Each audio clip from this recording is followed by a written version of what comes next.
මම වෙනස්ම විදියකට ඩෝනට්ස් හදන්න තමයි යන්නේ. මම සිලිකන් ඩෝනට් ට්‍රේ එක ඉස්සෙල්ලාම බටර් ගාලා මුලින්ම කරන්නේ ඒක ලෑස්ති කරලා අරන් තියාගන්නවා. ඊට පස්සේ අද අපි ඊස්ට් පාවිච්චි කරන්නේ නැහැ. පිටි අනන්නේ නැහැ. හරිම ලේසියෙන් ඩෝනට්ස් ටිකක් හදාගන්න තමයි යන්නේ. මේ තියෙන්නේ මගේ dry ingredients. මේකේ මම පිටි, සීනි, කොකෝා පවුඩර්, බේකින් පවුඩර් සිෆ්ට් කරලා කියන්නේ හලලා එකපාරක් හලලා අරන් තියාගෙන තියෙනවා. ඉතින් මම පිටි ටික එකපාරක් හලාගෙන අරන් තියනවා. මොකද කොකෝා පවුඩර් වල හැම මේ කැට තියෙනවා හරියට. මේ තියෙන්නේ මගේ wet ingredients. මේකේ මම butter melt කරලා දාලා තියෙනවා. එතකොට butter වෙනුවට fats produce කරන්න පුළුවන්. වතුර අරන් තියනවා. වතුර වෙනුවට fresh milk use කරනවා නම් තවත් හොඳයි. මට ගෙදර fresh milk මේ වෙලාවේ තිබුණේ නැහැ. එතකොට මේකට මම වැනිලා දාලා තිනවා. බිත්තරයකින් භාගයක් දාලා තිනවා. සුපුරුදු පරිදි මම description box එකේ ingredients ටික සඳහන් කරන්නම්. පේනවනේ ඔයගොල්ලන්ට consistency එක මේ බැටර් එක ටිකක් දියාරුයි. අපි නිකන් pancake හදනවා වගේ දියාරුයි. මම fresh milk දාපුත් නැති නිසා මේක මම බබාලට ඉස්කෝලේ ගෙනියන්න හදන නිසා මම මේකට cheese කෑල්ලක් දාලා තියෙනවා. ඒක මම cool යනකම් තියලා පොඩ්ඩක් පොඩි කරලා තමයි දාන්නේ. එකත් හොඳට කලවම් කරලා ඊට පස්සේ අපි මේක සිලිකන් මෝල්ඩ් එකට දාගෙන බේක් කරගන්න තමයි තියෙන්නේ. මතක තියාගන්න අපිට මේක හදන්න ලොකු වෙලාවක් යන්නේ නැහැ. සෑහෙන පොඩි වෙලාවකින් හදන්න පුළුවන්. ඉතින් වැඩේ පටන් ගන්නකොටම ingredients ready කරන්නත් කලින්ම oven එක preheat වෙන්න තියන්න. ඒ කියන්නේ 180ට විනාඩි 10ක් 15ක් preheat කරගත්තා නම් හරි. ඊට පස්සේ සිලිකන් මෝල්ඩ් එකට බැටර් එක දාගන්නකොට දැන් මම නම් මෝල්ඩ් එක ඔය මේ මගේ ඔය බෝඩ් එක උඩින් තියලා තමයි දාගත්තේ.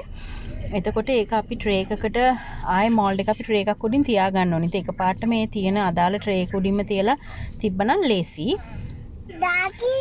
එතකොට අපි දැන් මම ඔය පයිපින් බෑග් එකකට දාගෙන තමයි බැටර් එක දාගන්නේ. ඒක මට ටිකක් අමාරු වුණා. මොකද බැටර් එක දියාරුයිනේ මම කපපු අර පයිපින් බෑග් එක කපන්න ඕනේනේ. ඒ හිල ටිකක් ලොකු වුණා. ඉතින් මම හිතන්නේ මං ඊට පස්සේ මට කොහමත් ජෝගුවක් තියෙනවා. පොඩි ජග් එකක් තියෙනවා මේ කප් කේක්ස් වලට සහ මේ වගේ ටිකක් දියාරු බැටර් එකක් ආපු වෙලාවට පාවිච්චි කරන්න. මම ඒකටම දාලා වැඩේ කරා. මට ඒක ලේසි ඔක්කොටම වඩා.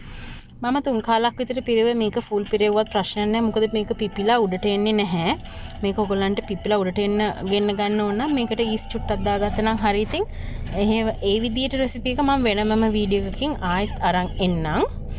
ඉතින් ඊට පස්සේ මේක අපි 180ට විනාඩි 10ක් 12ක් වගේ කාලයක් බේක් කරගන්න ඕනේ.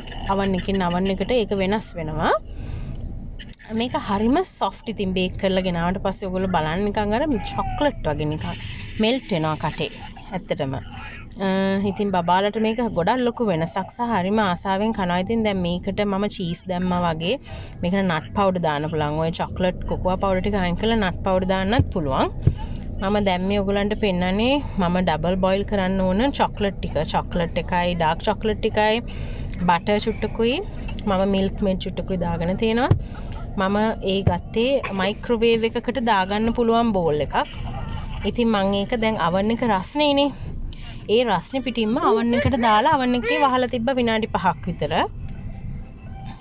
විනාඩි 5ක් විතර වහලා තිබ්බා. ඒ හීට් එකට ඒ ටික මෙල්ට් වෙනවා. oven එක on නැහැ මතක තියාගන්න. එතකොට දැන් මම ඔය කරන්නේ උණු උණුවෙන්ම ඩෝනට්ස් ටික අයින් කරගන්න ගියා සිලිකන් මෝල්ඩ් එකෙන්. මොකද වෙනදට නම් මම උණු උණුවෙන් ඔක අයින් කරන්නේ. දැන් මට ඔක හදිස්සියෙන් ඉස්කෝලේ ගෙනියන්නේ ඒකයි.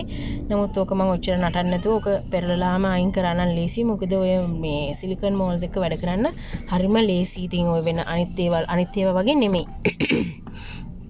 මොකද අපි හොඳට බටර් ගාලානේ මේ වැඩේ පටන් ගත්තේ.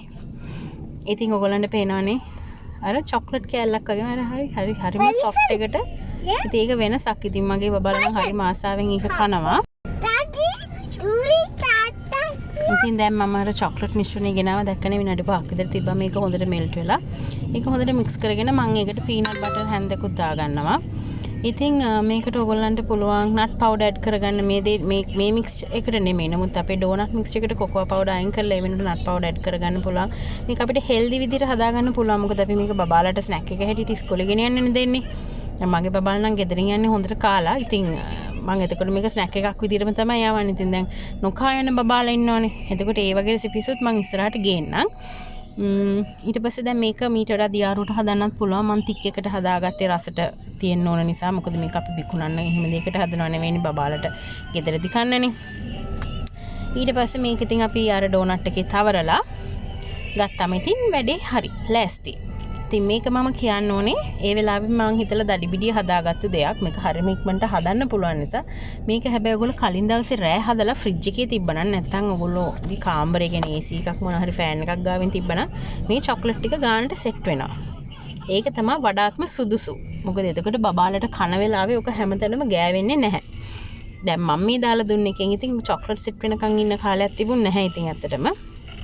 මම අන්තිමට මේ චොක්ලට් ටික තවරලා අන්තිමට මේ ඒවා උඩින් නට් පවුඩර් ටිකක් ඉහිනවා ඉතින්.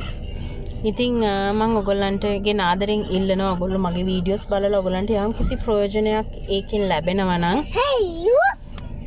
ඉතින් සබ්ස්ක්‍රයිබ් කරන්න. මොකද ඔයගොල්ලෝ සබ්ස්ක්‍රයිබ් කරන එකෙන් තමයි මගේ channel එක ඉදිරියට යන්නේ. සබ්ස්ක්‍රයිබ් කරලා කමෙන්ට් කරලා ලයික් කරලා ෂෙයා කරලා එකතු කරන්න කියලා ඉල්ලනවා. ඉතින් බොහොම ස්තුතියි මගේ වීඩියෝස් බලනවට. දිගටම රැඳී ඉන්න කියලා ඉල්ලනවා. ගිහිල්ලා එන්නම් ඔයගොල්ලෝ හැමෝටම ෂලෝම්.